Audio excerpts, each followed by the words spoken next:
Si Yuba mihatag sa iyang mga balaod dul-an sa 2 ka bulan human sa ilang pagbiya sa Ehipto. Ang mga Israelita nagkaabot sa bukid sa Sinai nga gitawag og usab og Horeb.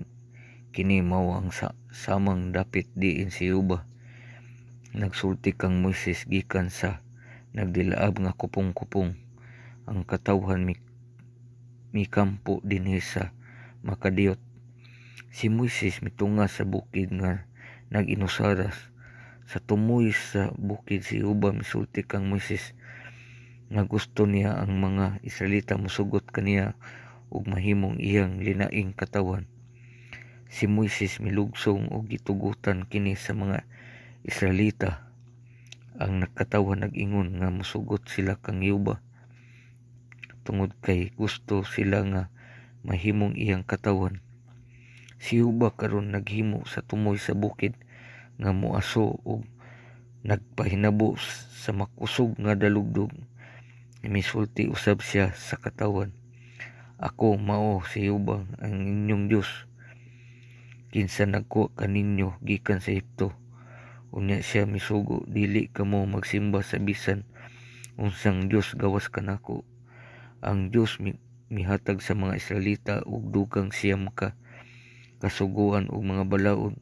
Ang katawan nangalisang ilang gitug-anan si Moses, "Ikaw ang mosulti kanamo tungod kay kami nahadlok nga kun ang Dios maoy mosulti kanamo basin kami mamatay sa ulahi." Ang Dios misulti kang Moises sa pagbalik sa bukid. Misunod si Moises ug mipabilin sa bukid sulod sa 40 ka adlaw ug 40 ka gabi. Ang Dios daghang balaod sa ilang katawan. Gisulat kini ni Moises. Ang Dios naghatag usab kang Moises 2 ka lapad nga bato. Ibabaw sila gisulat sa Dios ang napulo ka balaod nga iyang nasulti sa katawan. Kini gitawag napulo ka sugo. Ang napulo ka sugo mao'y hinungdanong mga balaod apan maingon man usab sa daghan ubang mga balaod nga gihatag sa Dios sa mga Israelita.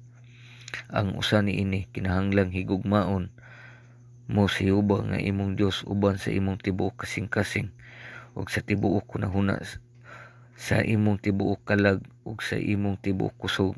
Ug lain kinahanglan higugmaon mo ang imong silingan, maingon ang imong kaugalingon. Si Jesucristo misulti nga kini 2 ka kinadak-ang mga balaod nga gihatag sa Dios sa Israel. Ang bulawan sa nating baka ug ang ginabuhat sa mga tawo karon, sila nag-ampo sa usa ka nating baka nganong ilang gibuhat kini sa dihang si Moises miistar sa tumoy sa bukid sulod sa usa ka taas nga panahon. Ang katawan nag-ingon, "Wala kita mahibalo kung unsa nay nahitabo kang Moises. Busa naghimo kitag usa ka Dios nga magpanguna kanato sa pagawas ning yuta."